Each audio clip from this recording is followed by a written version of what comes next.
بسم اللہ الرحمن الرحیم۔ عزیز طلبہ کرام، السلام علیکم ورحمۃ اللہ وبرکاتہ۔ اقرا حفاظ بوائز سیکنڈری اسکول کی جانب سے آپ تمام طلبہ کو عربی آن لائن کلاس میں ایک بار پھر خوش آمدید۔ گزشتہ سبق میں آپ نے علم الصرف کا الدرس الرابع وزن اور موزون پڑھا تھا۔ امید کرتا ہوں عزیز طلبہ کہ آپ نے سبق میں موجود تمام چیزیں اچھی طرح یاد کر لی ہوں گی۔ آج کا ہمارا سبق ہے الدرس الخامس، علم الصرف کا 5واں سبق ہے یہ، اور سبق کا موضوع ہے گردان اور صیغے۔ تو آئیے آج کا سبق تفصیل سے پڑھتے ہیں۔ عزیز طلبہ کرام، جیسے کہ آپ کو معلوم ہے کہ ہر فعل کا فاعل ہوتا ہے، یعنی دنیا میں کوئی ایسا کام نہیں ہے، کوئی ایسا فعل نہیں ہے جس کا فاعل ہی نہ ہو۔ حتیٰ کہ درخت کا جب پتا ہلتا ہے اس کا بھی فاعل ہوتا ہے۔ تو یہ بات تو طے ہو گئی ہے کہ ہر فعل کا فاعل ہوتا ہے، اور یہ جو فاعل ہے یعنی کام کرنے والا، اس کی مختلف صورتیں ہوتی ہے۔ کبھی یہ غائب، کبھی مخاطب اور کبھی متکلم ہوتا ہے۔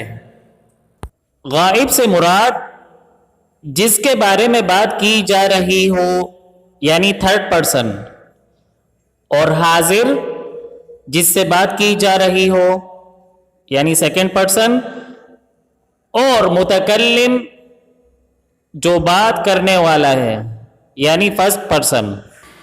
اسی طرح عزیز طلبہ کرام، یہ جو فاعل ہے یہ مذکر بھی ہو سکتا ہے اور مؤنث بھی ہو سکتا ہے۔ مذکر سے مراد میل اور مؤنث سے مراد فیمیل۔ اسی طرح یہ جو فاعل ہے یہ واحد بھی ہو سکتا ہے، تثنیہ بھی ہو سکتا ہے اور جمع بھی ہو سکتا ہے۔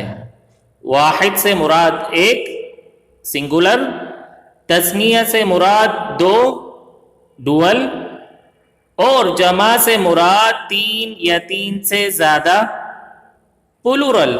تو فاعل کی مختلف صورتیں ہو سکتی ہیں۔ آئیے عزیز طلبہ کچھ مثالیں دیکھتے ہیں۔ کتب، اس ایک مرد نے لکھا۔ کتبتی، آپ ایک عورت نے لکھا۔ کتبنا، ہم سب نے لکھا۔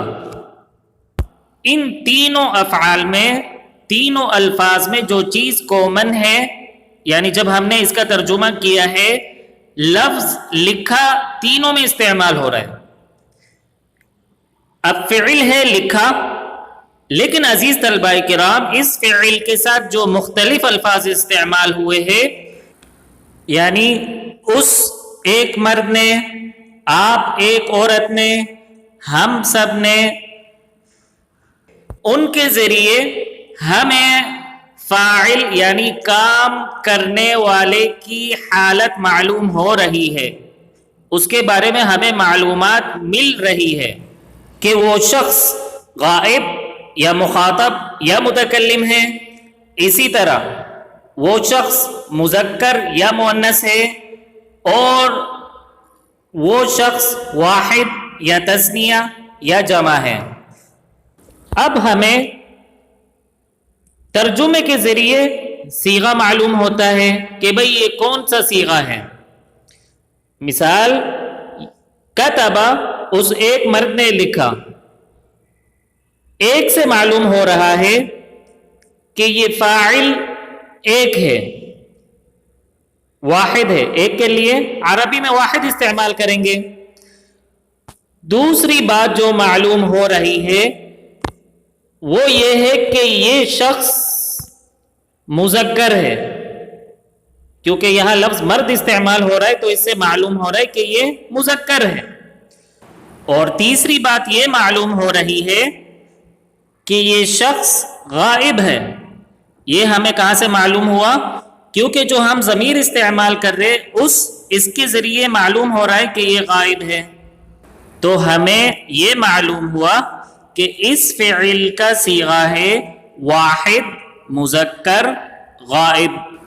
اب آتے ہیں دوسرے فعل کی طرف. کتبتی، آپ ایک عورت نے لکھا. تو یہاں بھی عزیز طلبہ کرام ہمیں یہ معلوم ہوتا ہے کہ بھئی فاعل ایک ہے تو اس کے لیے عربی میں واحد استعمال کریں گے. اچھا جی، دوسری بات جو معلوم ہو رہی ہے کہ یہ فاعل عورت ہے تو اس کے لیے عربی میں ہم لفظ مؤنث استعمال کریں گے. تیسری بات یہ ہے ضمیر آپ سے یہ معلوم ہو رہا ہے کہ یہ فاعل حاضر ہے تو اس کے لیے عربی میں لفظ مخاطب استعمال کریں گے. تو عزیز طلبہ کرام اس فعل کا صیغہ ہوگا واحد مؤنث مخاطب. اب اگر ہم اس مثال میں دیکھیں کتبنا سے مراد ہم سب نے لکھا، تو یہاں عزیز طلبہ کرام ہمیں معلوم ہوتا ہے لفظ سب سے یہ معلوم ہو رہا ہے کہ یہ جمع ہے بہت سارے، یعنی 3 یا 3 سے زیادہ ہے تو اس کے لیے عربی میں لفظ جمع استعمال ہوگا. اچھا جی، اور یہاں دوسری بات جو ہمیں معلوم ہو رہی ہے ہم جب ہم ضمیر استعمال کرتے تو یہ اپنے لیے، تو یہ ہمیں اس سے معلوم ہو رہا ہے کہ یہ متکلم ہے. یہاں اس مثال میں مرد یا عورت کا ذکر نہیں ہے اور اس میں ضرورت بھی نہیں پڑے گی. ایسا کیوں ہے؟ تو انشاءاللہ العزیز میں آپ کو تھوڑی دیر بعد بتا دیتا ہوں کہ ایسا کیوں ہے. تو عزیز طلبہ کرام اس فعل کا صیغہ بنے گا جمع متکلم. تو اگر ہم صیغے کی تعریف کریں تو وہ لفظ جس کے ذریعے سے فاعل کی کوئی حالت معلوم ہو صیغہ کہلاتا ہے. اور اس کی مختلف مثالیں میں نے آپ کے سامنے ابھی تھوڑی دیر پہلے پیش کی ہے. اب عزیز طلبہ عربی زبان میں غائب اور مخاطب کے لیے تو مذکر اور مؤنث، اسی طرح واحد تثنیہ اور جمع کے لیے الگ الگ صیغے استعمال ہوتے ہیں. یعنی غائب کے 6 صیغے ہوں گے اور اسی طرح مخاطب کے 6 صیغے ہوں گے. لیکن عزیز طلبہ کرام متکلم میں ایسا نہیں ہے. متکلم میں مذکر اور مؤنث کے لیے الگ الگ صیغے استعمال نہیں ہوتے بلکہ ایک ہی صیغہ استعمال ہوگا. تو 3 صیغے ویسے ہی کم ہو گئے کیونکہ مذکر اور مؤنث الگ الگ نہیں ہے، بلکہ جب ہم کہہ رہے ایک ہی صیغہ استعمال ہوگا تو 6 کے بجائے 3 رہ گئے. اب مزید آپ کو یہ بتاتا چلوں کہ اس میں تثنیہ اور جمع کے لیے الگ الگ صیغے استعمال نہیں ہوں گے بلکہ تثنیہ اور جمع کے لیے ایک ہی صیغہ استعمال ہوگا. تو اب 3 کے بجائے کتنے رہ گئے؟ 2. تو عزیز طلبہ کرام متکلم میں صرف 2 ہی صیغے استعمال ہوتے ہیں. تو اس اعتبار سے عربی زبان میں فاعل کی کل 14 صورتیں ہوئی. یعنی فعل ماضی یا فعل مضارع کے ٹوٹل جو صیغے بنتے ہیں وہ 14 صیغے ہیں. اور عزیز طلبہ ان صیغوں کو ایک خاص ترتیب سے پڑھنا گردان کہلاتا ہے. اور یاد رہے گردان میں سب سے پہلے غائب، پھر مخاطب، پھر متکلم کے صیغے آتے ہیں. اب آئیے عزیز طلبہ ان صیغوں کی تفصیل دیکھتے ہیں. سب سے پہلے غائب کے صیغے ہم پڑھنے جا رہے ہیں. تو عزیز طلبہ کرام آپ غور سے سنیے یہ صیغے اور کوشش کرے کہ آپ بھی ان صیغوں کا تلفظ میرے ساتھ ادا کریں. واحد مذکر غائب، تثنیہ مذکر غائب، جمع مذکر غائب، واحد مؤنث غائب، تثنیہ مؤنث غائب، جمع مؤنث غائب. اب غائب کے صیغے مکمل ہو گئے عزیز طلبہ کرام. اب مخاطب کے صیغے پڑھتے ہیں. واحد مذکر مخاطب، تثنیہ مذکر مخاطب، جمع مذکر مخاطب، واحد مؤنث مخاطب، تثنیہ مؤنث مخاطب اور جمع مؤنث مخاطب. اب عزیز طلبہ کرام متکلم کے صیغے دیکھتے ہیں.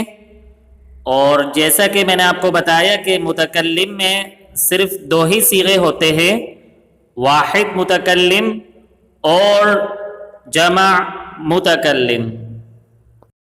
آپ کی کتاب میں تثنیہ و جمع متکلم لکھا ہے، وہ بھی صحیح ہے. اور اگر آپ صرف جمع استعمال کرنا چاہتے ہیں جمع متکلم تو یہ بھی صحیح ہے. تو ان دونوں کے لیے ایک ہی صیغہ استعمال ہوگا، الگ الگ صیغے نہیں ہیں. آئیے عزیز طلبہ کرام ان صیغوں کو دوبارہ پڑھتے ہیں. آپ سے بھی گزارش ہے کہ آپ بھی میرے ساتھ ان صیغوں کا تلفظ کریں اور ساتھ کے ساتھ یاد کرنے کی کوشش بھی کریں. واحد مذکر غائب، تثنیہ مذکر غائب، جمع مذکر غائب. واحد مؤنث غائب، تثنیہ مؤنث غائب، جمع مؤنث غائب. واحد مذکر مخاطب، تثنیہ مذکر مخاطب، جمع مذکر مخاطب. واحد مؤنث مخاطب، تثنیہ مؤنث مخاطب، جمع مؤنث مخاطب. واحد متکلم، جمع متکلم. تو عزیز طلبہ کرام آپ نے ان صیغوں کو اسی ترتیب سے یاد کرنا ہے. تو یہ تھا آج کا ہمارا سبق گردان اور صیغے. امید کرتا ہوں عزیز طلبہ کرام کہ آپ کو سمجھ میں آ گیا ہوگا. اب بڑھتے ہیں الواجب المنزلی کی طرف. تو عزیز طلبہ کرام آپ سے گزارش ہے کہ سبق میں موجود تعریفات، اصطلاحات اور صیغے اچھی طرح یاد کرے اور کوشش کرے کہ گھر میں کسی بڑے کو سنا دے، خاص طور پر صیغے اسی ترتیب سے جو میں نے آپ کو ترتیب بتائی ہے. اگلے سبق میں انشاءاللہ العزیز پھر ملاقات ہوگی. تب تک کے لیے اللہ حافظ.